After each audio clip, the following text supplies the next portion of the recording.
अस्सलाम वालेकुम, आदाब। मैं अरमान पैगाम 24 से और मैं आया हूँ ठाकुर द्वारा और आज हम बात करेंगे अजीम शख्सियत, मशहूर समाज सेवी, बेहतरीन तजारती हाजी मुख्तार सहफी से। हाजी जी, हम जानना चाहेंगे आपके तजुर्बे के मुताबिक इंसान अपनी ज़िंदगी को आसान कैसे बनाए और ज़िंदगी को किस तरह से गुजारनी चाहिए। देखिए, सामान्य ज़िंदगी जितना कम होगा ज़िंदगी उतनी आसान है। जो गैर ज़रूरी चीज़ें हमारे साथ हैं, जो गैर ज़रूरी सामान हमारे साथ है, अगर उसे हम निकाल दें अपनी ज़िंदगी से तो ज़िंदगी आसान है।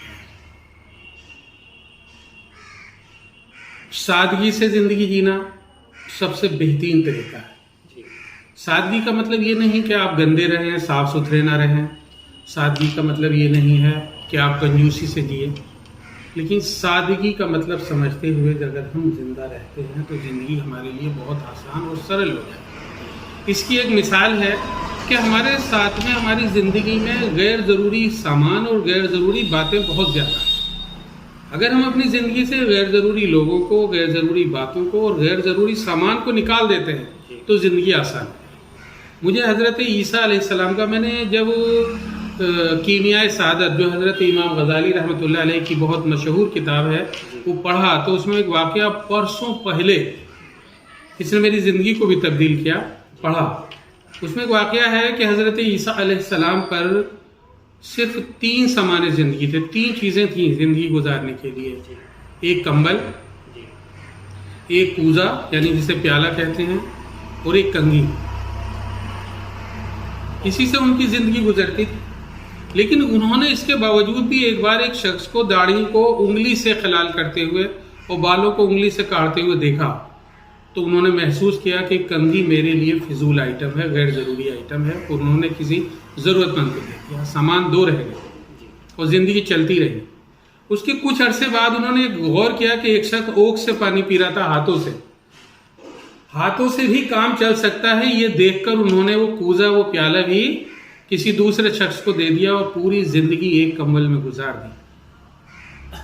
और हम हैं कि हमारे घर में इतना सामान भरा पड़ा है, हम एक नया सामान ले आते हैं, पुराना किसी को न देते हैं न फेंकते हैं, उसे उठा कर।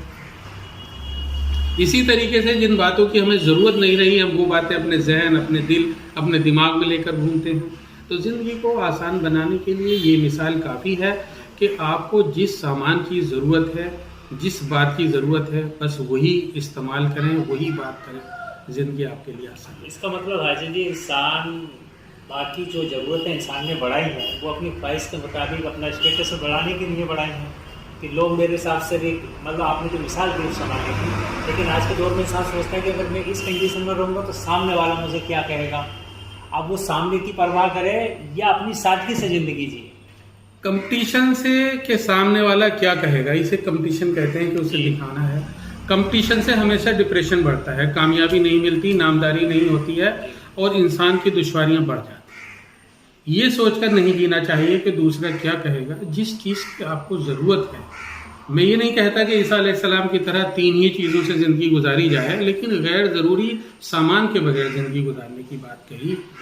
और मियाना रवि इख्तियार करें ज़िंदगी में। गाड़ी भी लेनी है तो ना तो बहुत सबसे हायर मॉडल लेना चाहिए और ना ही सबसे नीचे की बीच की लेनी चाहिए। ज़रूरत के लिए है, लेकिन ख्वाहिशों के लिए और कंपटीशन के लिए जो लोग ज़िंदा हैं, या ख्वाहिशें पूरी करने के लिए या कंपटीशन करने के लिए कमाई कर रहे हैं, काम कर रहे हैं, वो हमेशा दुखी रहते हैं। बहुत सारे ऐसे लोग हैं जो लाखों रुपए रोज से कमाते हैं, लेकिन वो नहीं जानते कि सच्चा सुख क्या है। सच्चा सुख सादगी में है, बिना कंपटीशन की ज़िंदगी में है, अपनी ज़रूरतें पूरी करने में है। अगर आप ख्वाहिशें पूरी करेंगे तो आप हमेशा दबाव में, तनाव में, डिप्रेशन में आने का इम्कानात रहेंगे आपके। इसलिए हमेशा सादगी से ज़िंदगी जिए। जिन चीज़ों की ज़रूरत है उन्हें बेशक रखें, लेकिन कंपटीशन किसी भी हालत में न करें। शोहरत की तलब इंसान को बीमार बना देती है, शोहरत की तलब इंसान को कमज़ोर बना देती है, शोहरत की तलब गैर ज़रूरी खर्चे करवाती है और इंसान को कर्जदार बना देती है, और कर्जदारी एक बहुत बड़ा